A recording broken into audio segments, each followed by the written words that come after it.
What's going on, guys? Welcome back to another video. And I wanted to show you guys how I used staged compression to achieve the drum mix on my latest single from my band, Son of Airbus, that's going to be coming out soon. But before we get to the topic of today, if you'd like for me to mix your music, shoot me an email at divinemotherstudios@gmail.com.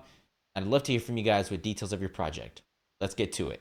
If backstory on this is that this is a complete remix of the original mix that we did. I felt that I didn't do the drums as well as I should have, and so I decided to remix the entire song before we released it to see if I can get a better drum mix. And I'm pretty sure I achieved that goal. I sent it off to the band to check out, and they came back and were pretty happy with it, and they did notice that the drums were a lot more punchy, and I didn't even mention to them that that was the goal. So I think I did a pretty good job. Now, let me just quickly play for you guys the mix, and then I'm going to show you guys some examples on some kicks and some snares, as well as the drum bus in regards to compression on what I'm doing to achieve this new drum mix that I did on this latest single.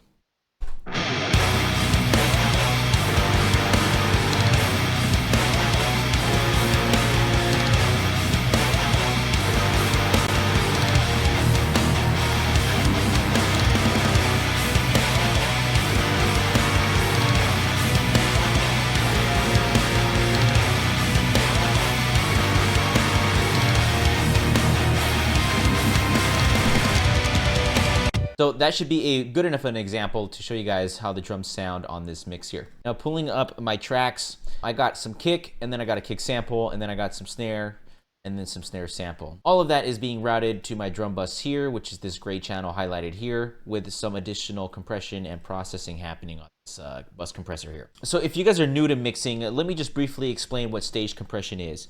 Stage compression, basically in a nutshell, is that you're stacking compressors on top of each other, compounding the effect of compression, making one compressor not work as hard as any other compressor. Just kind of, you know, if you're taking off a dB on the first one, you're taking more dB on the second one, and then a little bit more on the third one. That allows you to get the benefits of a very punchy compression style without getting that pumpy effect that unfortunately a lot of over compression can cause in your compression. So the first stage, usually I like to do something like this, is going to be on the SSL channel compressor itself. So if I go ahead and solo this kick drum here and I play it for you guys, let's see how much dB I'm taking off here.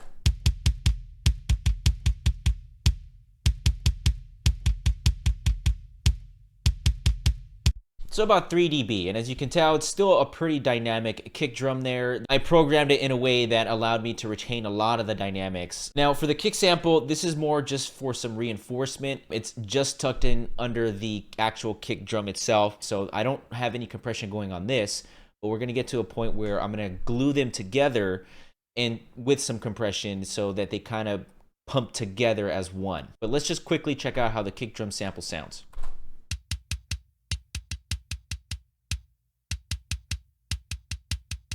So really just some low mids and some upper high end is really all I'm really trying to get out of this. I'm not really boosting anything on the low end, as I'm getting mostly of that from the actual kick drum there. And as you can tell, there was no compression going on at the channel strip here. So these two channels are going to be going then therefore into my second stage of compression. Now if you're not following me, you're getting a little bit lost, just remember I have some compression going on the first insert here on my SSL channel, and that would be stage 1 of the compression of my staged compression chain, right? So stage 1 is going to be the SSL compressor, and then the kick sample and then the kick are being bused to this kick bus here, which is going to be the second stage of my compression. And I'm going to be compressing on the second stage of compression with this 1176 from Waves here. Now, a quick note about attack times and release times and ratios. On the first stage, I pretty much copied almost the exact same settings here. Basically, I have the fastest release going as well as the slowest attack. This is because I want to emphasize punch on my kick drums. I'm in a death metal band, and I want the kick drums to really have a very punchy and predominant, kind of thrusting forward kind of sound on my mix. So that's what I was aiming for here. And so basically, these same settings are being recreated here as well. I have a very slow attack. This little button here controls the attack time, and if I have it engaged, it turns on the attack to very fast. If I have it off, it keeps it very slow, basically simulating what's happening on the 1176. However, if I turn this compressor off, you guys will notice that there is a bit of looseness going on between these two tracks here, the kick and then the kick sample. they're not going to sound like they're pushing together as unified as they should be. So let me just quickly play you guys that so you guys can actually hear what I'm talking about here.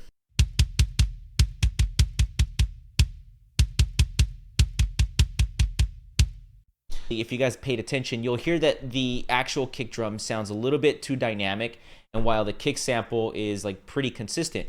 Now, I want to bring the disparity between the dynamics of the kick drum versus the kick sample a little bit closer together, and I much rather do that on the bus here than the individual channel strip here, because if I try to lower this threshold to the point where there's almost no dynamics going on that practically matches what's going on the sample, I'm gonna lose a lot of the characteristics that make the kick drum sound human, and all of my programming and hard work that went into that is gonna go right out the window. So if I load this up and I turn this back on, let's go ahead and play the kick drum now together, and let's see how that sounds now that I have this compressor compressing both my sample and my regular kick drum.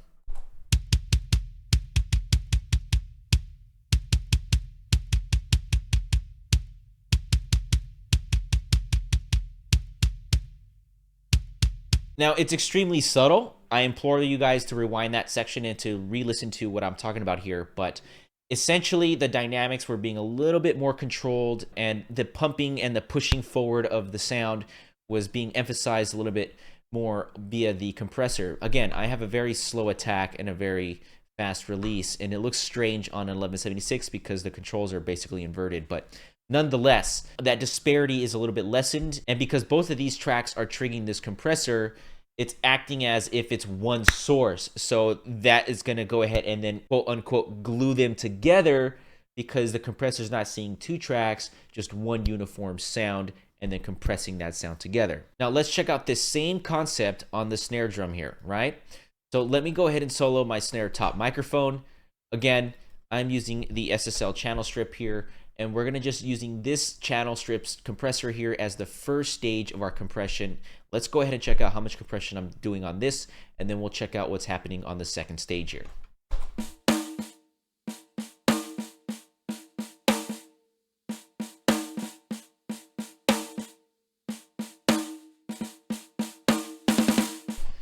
So almost about 3 dB. In fact, it is about 3 dB, so just about as much as the kick drum is doing there as well. Now on the sample, I don't remember whether I have any compression going on there, but let's just check it out anyways and see what's going on the sample. So now this is the channel strip for the sample. Okay, so I don't have any compression going on that as well, but a ton of EQ, right? So that's really thing that's happening on that track there. However, now let's listen to those two tracks together without the second stage of compression on this 1176. Again, I have the exact same settings as I did on my kick drum here. I have the slowest attack and the fastest release, and I'll pop that in a moment, but let's listen without the compression.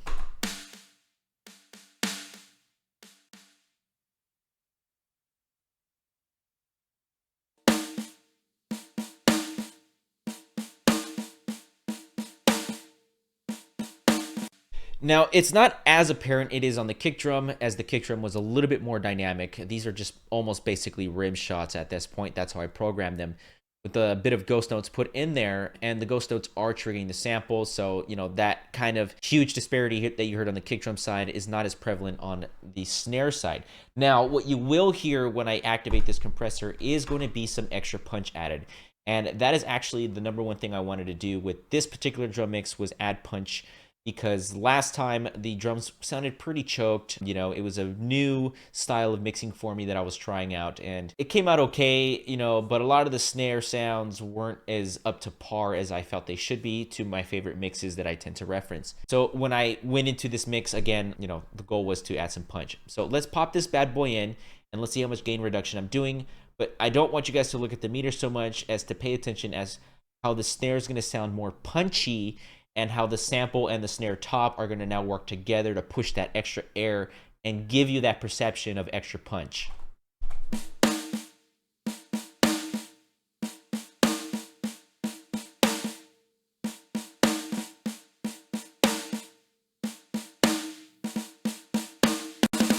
Okay, let's turn it off, because I know it's a little bit difficult to hear.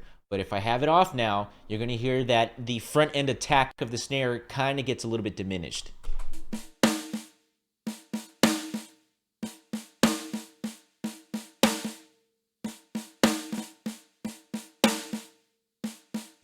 Okay, so I hope you guys really were able to hear the examples there. Again, if you guys are having trouble hearing it, just rewind the video a little bit and just re-listen to those examples until you can kind of start to understand what is happening there. Now, the final stage of compression that I have going on is my drum bus in and of itself here.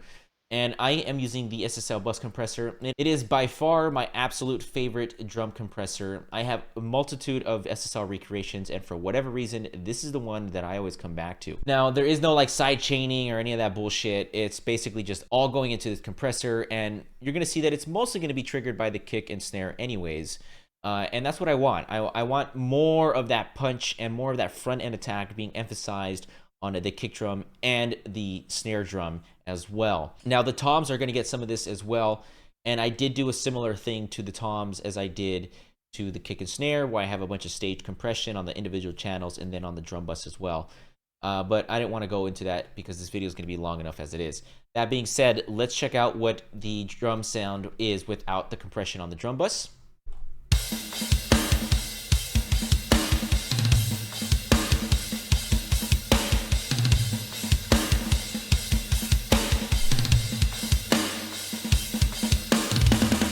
Pretty good, but if I pop this guy in, you're gonna hear that everything just sounds a little bit more tighter and a bit more front end attack and a little bit punchier.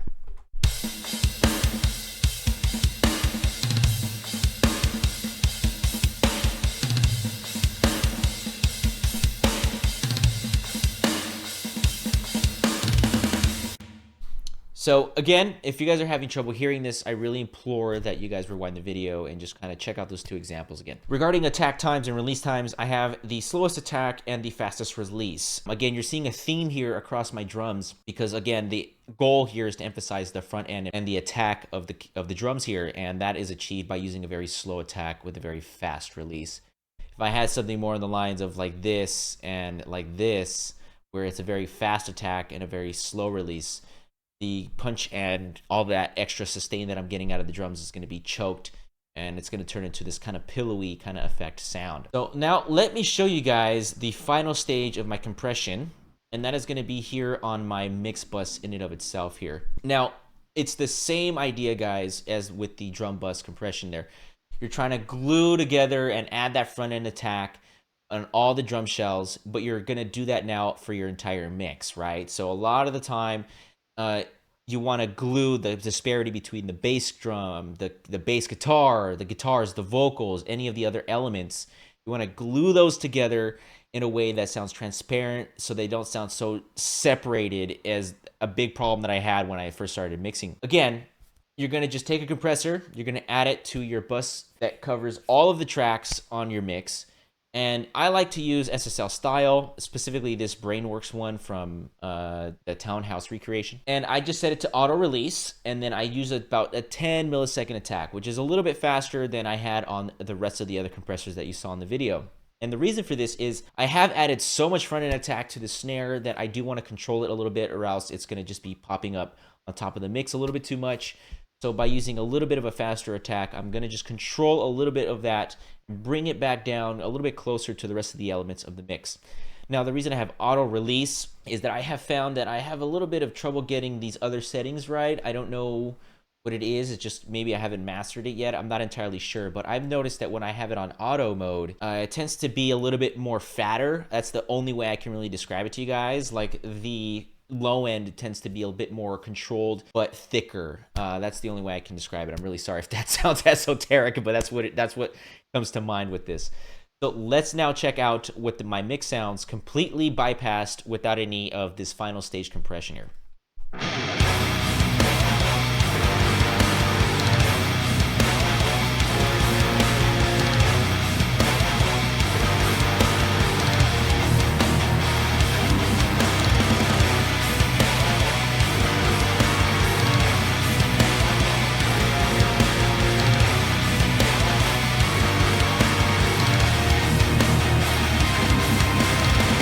So I don't know about you guys, but I could clearly tell that the kick drum and the snare drum were kind of just way over the mix, and they're not really gelling as well as I'd like them to. So now if I pop this bad boy on, those elements should be brought down in line with the rest of the elements of the mix, but still retaining a lot of their character and their punch that we added.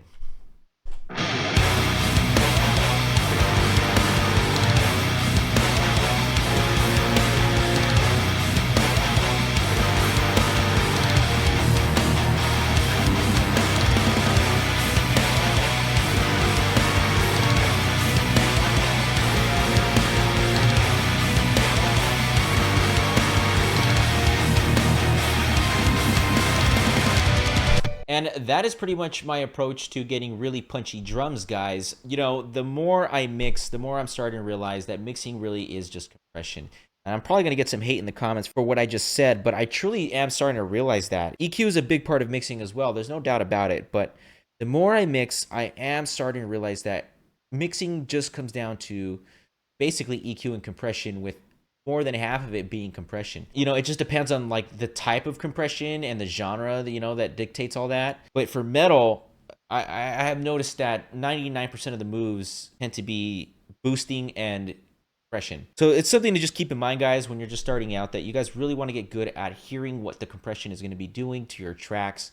Because once I started understanding how that's going to be affecting everything, I really started to see my mixes change. And so I implore you guys to just constantly be using compressors and just push them to the max, hear what they're doing to the sound and what other abilities they may have to control either high end or low end, and etc. Just get your hands dirty and really start to dig in there and master this art form of compression.